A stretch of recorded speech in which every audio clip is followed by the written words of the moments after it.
being handed a brand new sports car, only to discover the engine isn't installed. That's the mood around Battlefield Redsec right now.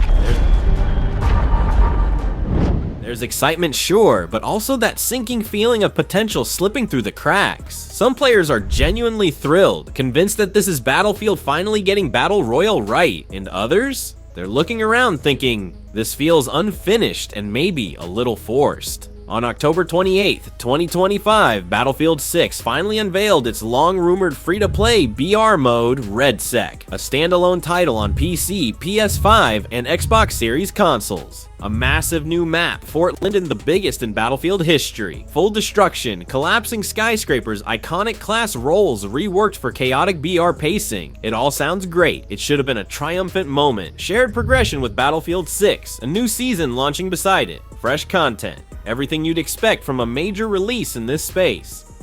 And yet, here we are. Because Redsec stumbled out of the gate.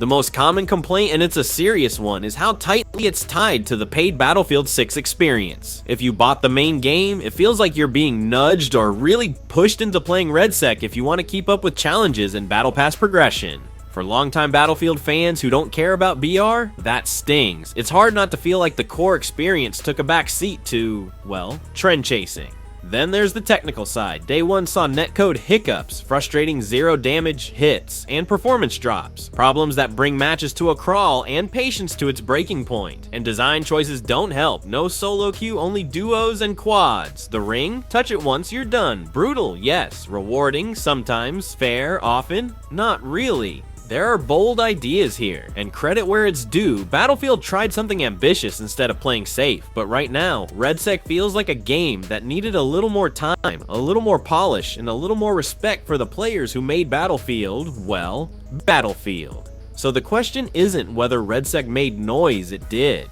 The question is whether the community embraces it, or slowly turns away, tired of being asked to love a mode they never wanted in the first place. Just because a game drops loud doesn't mean it lands well, and right now, Redsec feels less like a victory lap and more like a reminder that ambition without balance can fall apart fast. Redsec doesn't just drop you into a battlefield, it drops you into a war zone that wants to feel alive. Up to 100 players land across Fort Lyndon in duos or quads, each locked into the classic Battlefield class system. Assault, Engineer, Support, Recon familiar names with reworked gadgets and passives designed for survival. Support hauls extra ammo and plates. Engineers rebuild and reinforce. Recon scouts the terrain. Every role has a purpose. On paper, it's thoughtful, ambitious, it should work.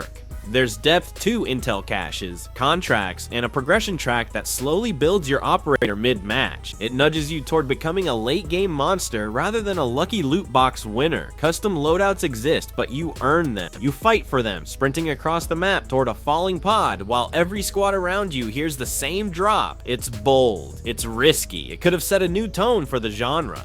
And outside the core BR, there's gauntlet-tight, round-based elimination, no second chances, fast, punishing. Then Portal returns, letting the community tear apart and rebuild the rules, folding chaos into the Battle Royale ecosystem. On paper, it's Battlefield's identity, intact scale, creativity, and destruction, all layered over a survival format. And yet, with all that ambition, it still stumbles. Because the issue isn't just gameplay, it's the feeling. The business model bleeds through. Players who bought Battlefield 6 don't feel rewarded, they feel cornered. Shared challenges and progression blur the line between two games until one starts to feel mandatory. It's not a bonus, it's a push. Quiet, constant pressure, and it leaves a mark. The design risks don't land cleanly either. The instant kill ring creates tension, but often the wrong kind. One misstep, 1 second late, and it's over. Not thrilling, just unforgiving. Some players see strategy, others see punishment. And the sprawling map, for all its scale, sometimes feels more like a BR imitation than a natural extension of Battlefield's open war sandbox. Then come the inevitable launch day problems, netcode quirks, hit reg confusion, weapons behaving inconsistently. It's familiar territory for the franchise, but at this point that's part of the disappointment. A game built on ambition should land cleanly. This one doesn't. In a crowded BR space, Redsec tries to stand apart. It wants to be Battlefield first gritty, grounded, large scale. Not Fortnite's spectacle, not Apex's movement ballet, not Warzone's build your kit playground. Vehicles thunder through streets, skyscrapers crumble, squads coordinate tools and tactics. It's cinematic when it clicks. But right now, it feels like a game caught between identity and trend. Redsec swings hard, it aims high, but ambition alone doesn't win a war, and right now the execution just isn't keeping pace with the vision. In the end, Redsec isn't trying to be Apex or Fortnite, and it's not chasing Warzone's shadow. It clearly wants to stand on Battlefield's legacy. Big maps, vehicles, squad synergy, destruction, all the things that once set this franchise apart, and that intention matters. You can feel the ambition, the desire to bring war back into a genre that often feels like a sprint to the final circle. But as always, ambition only gets you so far. Execution and long-term support will decide if Redsec becomes a lasting pillar of the series, or another experiment remembered more for what it could have been if DICE listens, if they tune the balance, fix the systems, and genuinely respond to community concerns. There's a path forward, there's potential. Redsec could become the first BR that truly feels like a Battlefield, not just a box-closing shootout. But right now, in a market this competitive, there's no margin for hesitation. Battlefield entered without room to stumble, and it stumbled anyway. Redsec's launch feels less like a celebration and more like a statement. A signal that Battlefield is evolving into a wider ecosystem premium game, free mode, shared progression. A modern strategy, sure. Lower the barrier, bring in new players, feed both ends of the pipeline. On paper, it's smart, but execution again becomes the problem, because when shared systems start to feel like pressure instead of choice, players notice, especially the ones who already paid. Yes, the DNA is here, the destruction, the vehicles, the scale. The vision is bold. Portal and Gauntlet show range and potential. There is a foundation, but a foundation isn't enough by itself, not when the launch introduces friction where excitement should be. And honestly, I understand the frustration. If you bought Battlefield 6 expecting one experience, and suddenly it feels like you're being nudged into another one you didn't ask for, it leaves a bad taste. Excitement turns into obligation, potential turns into hesitation. The promise of massive battles and evolving systems is tempting, but promise isn't the same as delivery. Right now, Redsec looks like a war worth fighting, but not one that's ready to be won, and that's the disappointment, not that it failed, but that it had every chance not to.